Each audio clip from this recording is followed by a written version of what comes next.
Sasa leo nitakufundisha namna gani ambavyo mtu aliyechaguliwa na Mungu anatakiwa atembee. Mtu aliyechaguliwa na Mungu akatagi tamaa, aishiagi mahali kumoja. Huwa anasonga. Akianguka hapa atainuka kesho. Akikataliwa hapa ataenda kesho kuapply kwingine. Akikataliwa hapa atapiga hatua mahali nyingine. Ni mtu ambaye kati tamaa.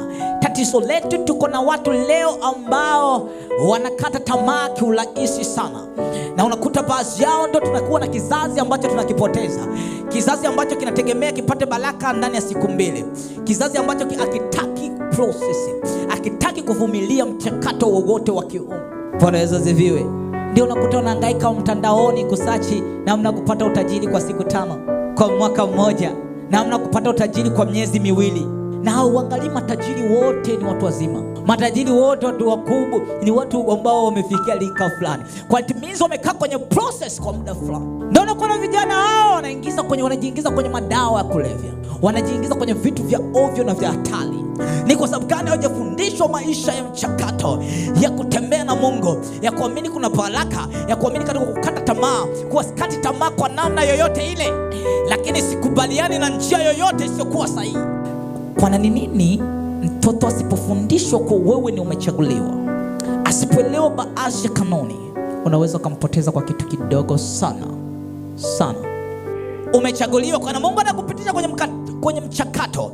Hautakiwi kuuza kitu chako chochote kwa shida ya siku moja.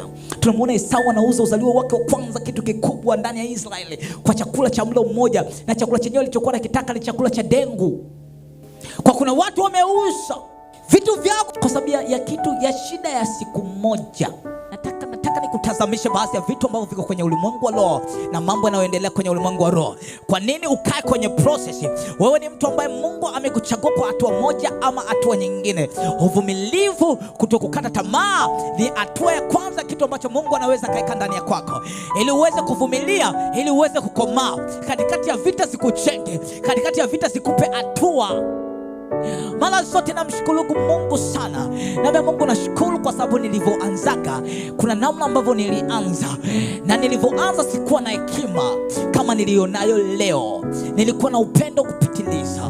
Nilikuwa naweza nikapokea kila mtu. Nilikuwa nazungukwa na kundi la watu moja kwa moja, watu ambao wanajua mimi, waliona matatizo yanaingizwa kwenye maisha yangu na watu ambao niliwapokea. Bwana, nikajifunza, nikawa mwenye hekima zaidi. Nikamwambia Mungu, nashukuru ukunipeleka haraka kwa kila hatua ulitembea na mimi. Nimekuona kwa kila hatua. That why ukija hapa hata ajege mtu mmoja nitahubiri. Yaani wingi wa watu au chache wa watu wala haunisumbui. Kinachonifurahisha ni mtu mmoja kupokea neno. Kwa sababu gani? Nimeshawahi kuona shida katikati ya watu. Kwa na wewe ushangai katikati ya vita zote hizo, magonjwa yote hayo, haujafa. Wewe umechaguliwa. Bwana Yesu asifiwe. Katikati ya vita unapambana na watu wengine ambao wanakuzidi hadi nguvu, lakini you are sustained. Upo. Wewe umechaguliwa.